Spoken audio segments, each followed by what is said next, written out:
Bienvenue une nouvelle fois dans notre série « Le pouvoir de l'espérance ». Aujourd'hui, nous allons tenter de répondre à une nouvelle question au cours de notre réflexion. La question est celle-ci. Lequel des deux a raison? Alors certainement, vous voulez savoir de quoi je parle quand je dis cela. Lequel des deux a raison? Alors bien sûr, je parle de Paul et de Festus. Voici l'histoire. Alors que Paul, apôtre de Jésus-Christ, était mis en accusation parce qu'il parlait des glorieuses souffrances de Christ et de sa résurrection pour justifier ses choix et l'orientation qu'il avait donnée à sa vie. Et j'imagine, comme vous d'ailleurs, que Paul devait être un prédicateur passionné, un homme entièrement convaincu qui présentait certainement avec fougue sa foi dans le fait que Christ est mort, bien plus il est ressuscité, et surtout du fait qu'il doit s'investir pour annoncer cette bonne nouvelle. De l'autre côté, il y a Festus. Festus, il est procurateur romain à ce moment-là. Le procurateur romain, c'est un fonctionnaire, c'est quelqu'un qui dirige une province. Ce procurateur va dire à Paul, alors qu'il présente avec passion sa foi, « Paul, tu es fou. Ton grand savoir te fait déraisonner. » Vous trouvez cette phrase dans le livre des Actes au chapitre 26 et au verset 24. Mais Paul lui rétorqua, « Je ne suis pas fou, très excellent Festus, répliqua Paul. Ce sont au contraire des paroles de vérité et de bon sens que je prononce. Lequel des deux a raison, Paul ou Festus? Est-ce que Paul est fou ou est-ce qu'il est dans le bon sens? On serait tenté de donner raison à Festus à vue humaine. Pourquoi? Parce qu'il est le procurateur.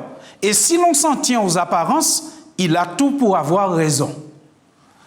Procurateur, c'est un titre de fonctionnaire romain délégué par l'empereur à la tête de certains services ou comme gouverneur de province impériale. Vous voyez, il avait quand même une fonction assez élevée. En plus, Paul, quelle est sa situation? Il est un apôtre, en plus prisonnier. Alors, on serait tenté de dire, quand on regarde le tableau, que Festus a raison. Mais vous savez, la question qui se pose ici, c'est est-ce que le christianisme rend fou ou vous met dans le bon sens? Festus, lui, publiquement, il déclare à Paul, tu es fou, ton grand savoir te fait déraisonner. Et Paul dit, je prononce des paroles de vérité et de bon sens. Pour répondre à la question que nous nous posons, il faut se rappeler que Jésus lui-même était bien souvent un incompris. Lorsqu'un jour, au début de son ministère, Jésus était assailli de demandes et qu'il n'avait pas le temps de prendre un repas. Voilà ce qui se passa.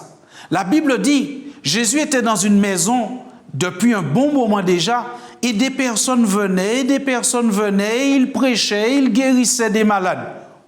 La Bible dit, les parents de Jésus, ayant appris ce qui se passait, vinrent pour se saisir de lui, car il disait, il est hors de sens. Marc 3, verset 21. Vous avez bien noté, Jésus fut considéré comme étant hors de sens. Mais plus encore, Jésus a été considéré par certains comme possédé. Parce que profitant de la déclaration négative des parents de Jésus, de ses frères notamment qui ne croyaient pas en lui, la Bible nous dit que les scribes, profitant de cette ambiance qui était descendue de Jérusalem, dirent, dans Marc, toujours au chapitre 3, la même histoire, la suite, Marc chapitre 3, verset 22, ils profitent du contexte et ils disent « Il est possédé de Belzébul, c'est par le prince des démons qu'il chasse les démons. » Jésus, bien entendu, ne va pas accepter cela, puisqu'il leur dit au verset 23, Jésus les appela et Jésus leur dit sous forme de parabole, mais comment Satan peut-il chasser Satan? Vous dites que je suis possédé, mais regardez l'œuvre que je fais. Ne voyez-vous pas que cette œuvre porte le sceau de Dieu, que cette œuvre porte la marque d'approbation de Dieu? Ne voyez-vous pas que j'obéis à la parole de Dieu et que mes actions sont portées par le Seigneur? Chers amis, le fait que Jésus leur ait posé la question ne les a pas forcément fait changer d'avis. Ils sont restés sur leur position. Et d'ailleurs, si vous, et moi aussi, si vous et moi, nous attendons d'avoir l'approbation de tous pour que nous puissions suivre Jésus, eh bien, nous risquons de passer à côté d'un grand bonheur. En fait, vous savez, la société s'est tellement éloignée des grands principes de la parole de Dieu que celui qui marche d'après les directives du Seigneur apparaît comme fou. Paul a apparu comme fou à Festus. Et peut-être que vous aussi, si vous décidez de suivre pleinement le Seigneur, intégralement d'après sa parole, rejetant toutes les traditions humaines et vous sanctifiant par l'Esprit de Dieu pour marcher comme Jésus a marché, attendez-vous certainement à ce qu'on vous dise tu es fou ou tu es folle.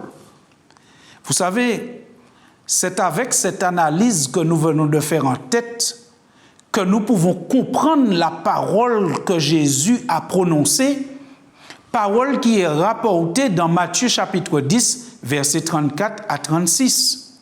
Jésus a dit en effet dans ce passage de la Bible, « Ne croyez pas que je sois venu pour apporter la paix sur la terre. Je ne suis pas venu apporter la paix, mais l'épée. » Au verset 35, il poursuit, « Car je suis venu mettre la division entre l'homme et son père, entre la fille et sa mère, entre la belle-fille et sa belle-mère, et l'homme aura pour ennemi les gens de sa maison. » Comment comprendre cette déclaration de Jésus? En ayant en tête ce que nous avons dit précédemment.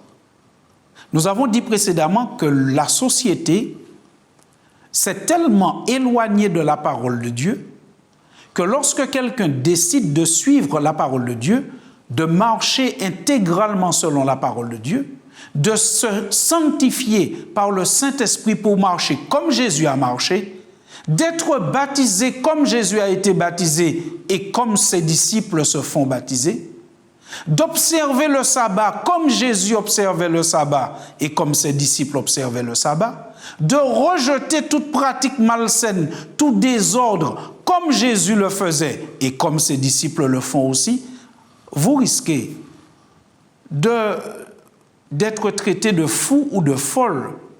Ou alors, cela crée une distance entre vous parfois et les autres. Est-ce à dire que vous êtes fou ou déraisonnable?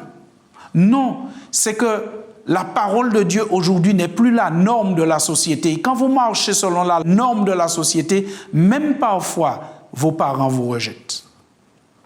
La parole de Dieu, c'est l'épée que Jésus apporte. Parce que la Bible dit dans Hébreux chapitre 4 au verset 12 que la parole de Dieu, elle est vivante et efficace, plus tranchante qu'une épée quelconque à deux tranchants. Cela signifie que lorsqu'on adopte la parole de Dieu, c'est une épée qui tranche. Elle vous permet de voir clair en vous, de trancher entre le bien et le mal. Et si vous choisissez le côté gagnant, le côté du Christ, eh bien forcément vous tournez le dos au fur et à mesure au mal. Mais si certains demeurent dans le mal, vous êtes bien d'accord qu'à un moment, il y a une distance qui se crée. Et on peut même se moquer de vous, voire même vous taquiner gentiment ou moins gentiment, et c'est ce qu'on appelle la persécution. C'est cela que Jésus prophétisait quand il parlait du fait qu'il est venu mettre la division entre l'homme et son père. En fait, c'est sa parole qui met la division. Ceux qui l'acceptent et ceux qui ne l'acceptent pas ont du mal à cohabiter. les styles de vie devenant parfois tellement différents. Et parfois, cela va plus loin, comme nous l'avons dit. Ça va jusqu'à la taquinerie, gentille ou moins gentille. Cela peut même prendre le chemin de la moquerie ou de la persécution. Un peu comme Festus, disait à Paul, « Tu es fou », parce que celui-ci parlait ouvertement et avec conviction de sa foi en Christ et de son espérance. La Bible nous avertit que ceux qui vivent dans l'espérance du retour de Jésus seront aussi moqués et persécutés à un certain moment. C'est l'apôtre Pierre qui nous révèle cela, parce que Dieu lui a révélé cela pour que nous soyons avertis. Et il rapporte cela dans 2 Pierre, chapitre 3, versets 3 à 4, quand il dit « Dans les derniers jours, il viendra des moqueurs, avec leur raillerie, marchant selon leur propre convoitise, et disant « Où est la promesse de son avènement? Car depuis que les pères sont morts, tout demeure comme dès le commencement de la création. » Des gens qui vont se moquer de ceux qui ont une espérance. Des gens qui vont se moquer de ceux qui disent « Jésus revient bientôt, soyons prêts ». Des gens qui vont se moquer de ceux qui disent « Jésus revient bientôt, soyons fidèles, demeurons dans toute sa parole ». Y compris dans les commandements qui ont été rejetés par la majorité, demeurons dans toute sa parole. Mais lorsque on est moqué, on est raillé à cause de la parole de Dieu, que devons-nous faire?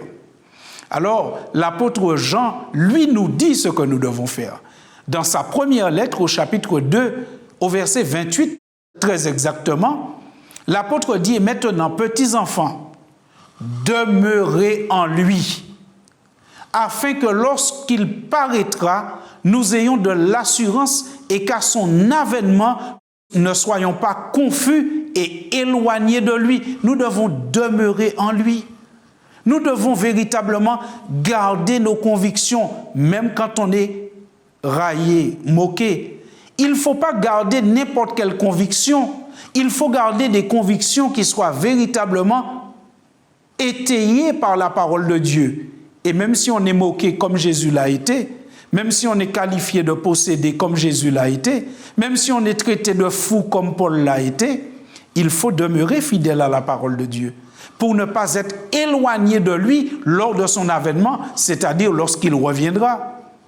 La fidélité à la parole de Dieu, en dépit des moqueries et des persécutions, est la caractéristique des fidèles de la fin des temps.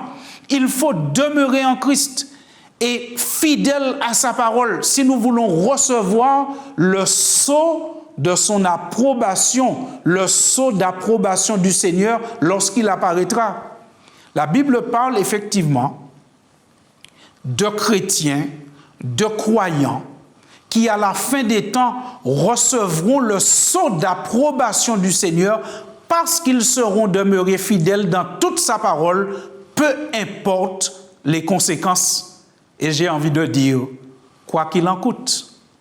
Vous savez, vous lirez cela dans Apocalypse chapitre 7, verset 2 et verset 3. La Bible révèle, comme nous l'avons dit dans l'édition précédente, dans le numéro 13, il y aura des fléaux qui vont s'abattre sur la terre. Ceux qui ont la marque de la bête, autrement dit, ceux qui tentent de transformer la parole de Dieu, ceux qui consciemment rejettent ou modifient la parole de Dieu, seront frappés par ces fléaux. Ceux qui ont la marque de la bête. Mais il y aura un autre groupe, et cela nous l'avions déjà dit aussi, le groupe de ceux qui gardent les paroles de la prophétie. Et la Bible dit que ce groupe-là recevra le sceau d'approbation du Seigneur, et ce sceau sera un signe distinctif qui fera qu'ils seront protégés des fléaux de la fin des temps. Lisons Apocalypse 7, versets 2 et 3.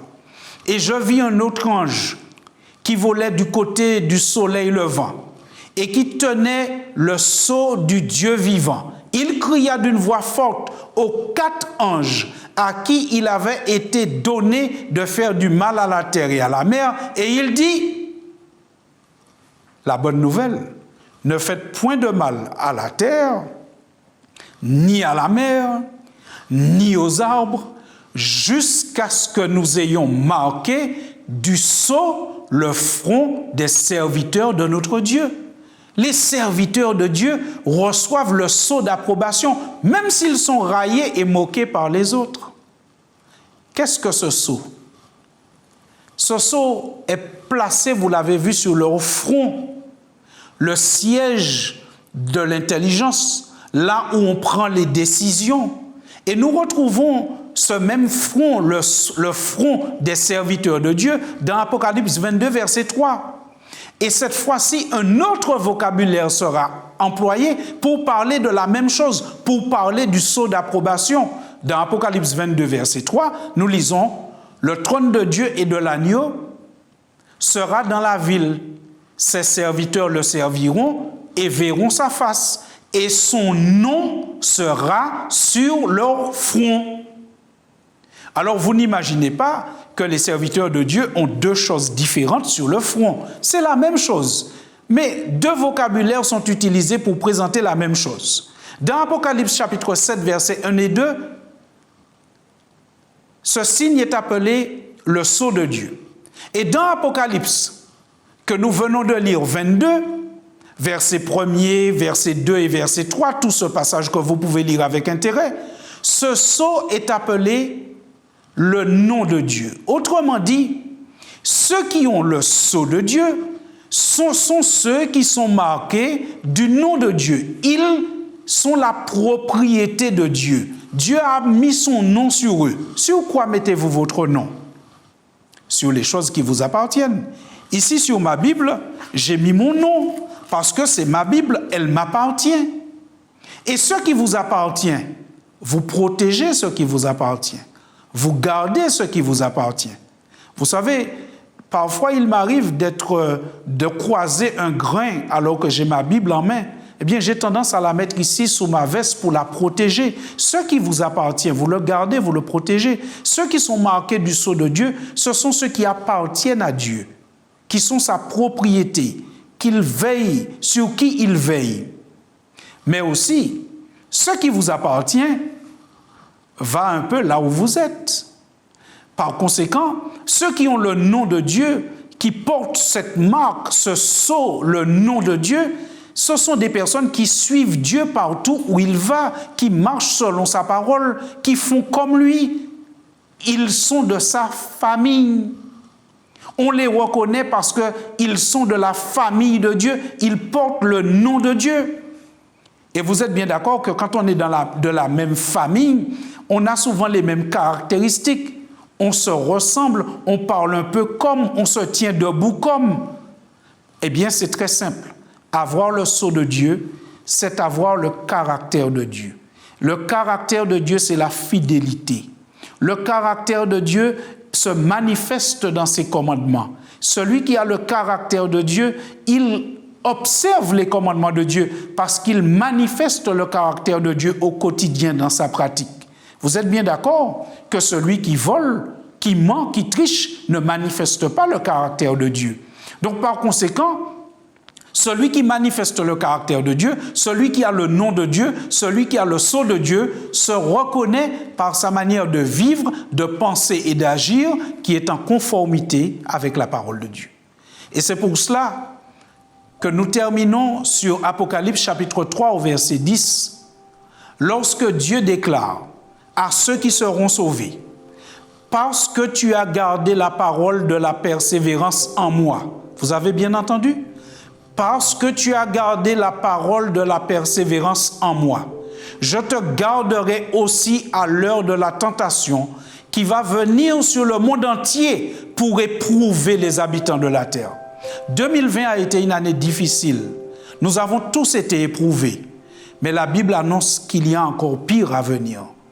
Mais Dieu dit à ses enfants, à ceux qui portent son nom, à ceux qui lui ressemblent, à ceux qui manifestent son caractère, à ceux qui observent sa parole, à ceux qui gardent ses commandements, je te garderai. Dieu nous gardera si nous sommes fidèles.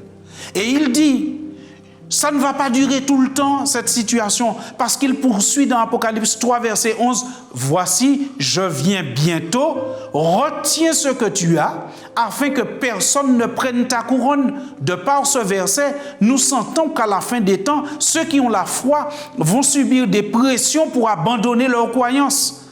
Mais le Seigneur dit, « Retiens ce que tu as, afin que tu ne perdes pas ta couronne. Retiens ce que tu as. Ne permets à aucune pression, aucune moquerie de t'enlever tes convictions. » Et il termine son propos, le Christ, en disant, « Celui qui vaincra, je ferai de lui une colonne dans le temple de mon Dieu, et il n'en sortira plus. J'écrirai sur lui le nom de mon Dieu, le nom de la ville de mon Dieu, de la Nouvelle Jérusalem, qui descend du ciel d'auprès de mon Dieu, et mon nom nouveau. » Vous voyez, c'est toujours la même chose qui est écrit sur les fidèles, sur les croyants, le nom de Dieu, le nom de la ville sainte et le nom du Christ. Autrement dit, ils appartiennent à la ville sainte, ils appartiennent à Dieu, ils sont résidents de la ville sainte. Mes chers amis, lequel des deux a raison? Paul ou Festus? Pour moi, Paul a raison. La parole de Dieu nous met dans le bon sens. La parole de Dieu ne nous rend pas fous. Elle nous rend peut-être fous aux yeux des hommes, mais aux yeux de Dieu, elle nous met dans le bon sens, elle nous met dans le sens de la vie éternelle et du paradis que Dieu prépare pour nous. Prions en gardant à l'esprit cela. Seigneur, merci infiniment pour l'exemple d'hommes et de femmes qui ont gardé ta parole, quoi qu'il en coûte, aide-nous à être comme eux, au nom de Jésus. Amen. Chers amis, nous vous disons à très bientôt et nous vous attendons au bout du fil ou écrivez-nous. À très bientôt.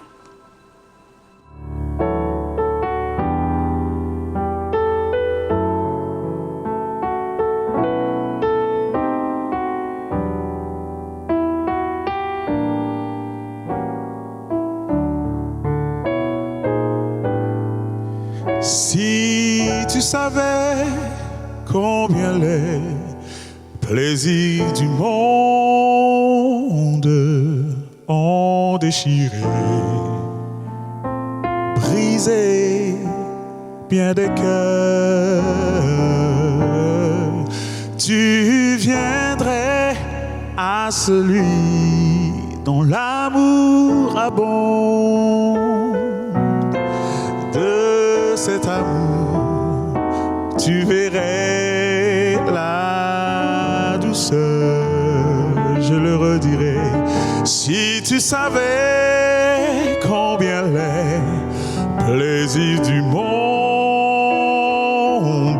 ont déchiré et brisé bien des cœurs, tu celui dont l'amour et la grâce abondent, et de cet amour tu sentirais le bonheur. Vers le ciel j'élève les yeux, je sais que le secours me vient de Dieu. Vers le ciel, oh, lève tes yeux. Le secours et la paix te vient de Dieu. Et les choses de la terre, elles pâliront peu à peu.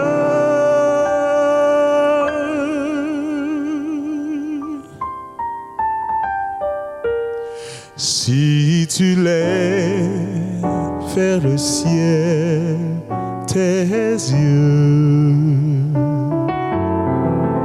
Dieu est pour moi un sauveur admirable. Son amour n'en a rien de comparable. Oui, il est pour moi le chemin qui libère. Oh, oh, sur cette terre et là-haut dans le ciel. Sur cette terre et là-haut dans le ciel. Oh oui, fais du Sauveur ton ami précieux.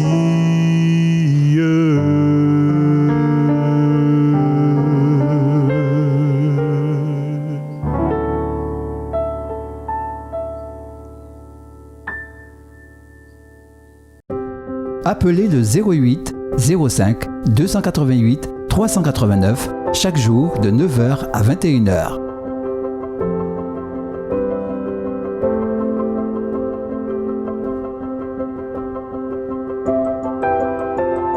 Pour recevoir notre littérature gratuite, retrouvez le pouvoir de l'espérance chaque jour du 13 au 27 décembre. Sur cette antenne, à la même heure.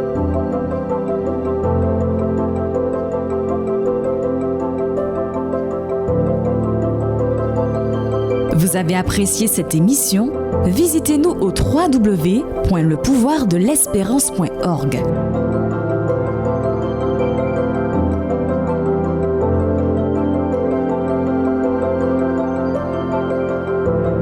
Pour recevoir notre littérature gratuite, retrouvez le pouvoir de l'espérance chaque jour du 13 au 27 décembre. Sur cette antenne, à la même heure.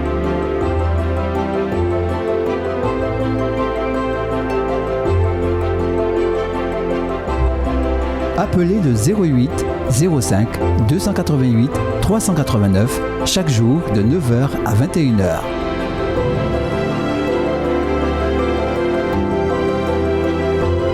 Pour avoir une info, Voir le replay, exprimer un besoin, une prière, visitez-nous au www.lepouvoirdelespérance.org.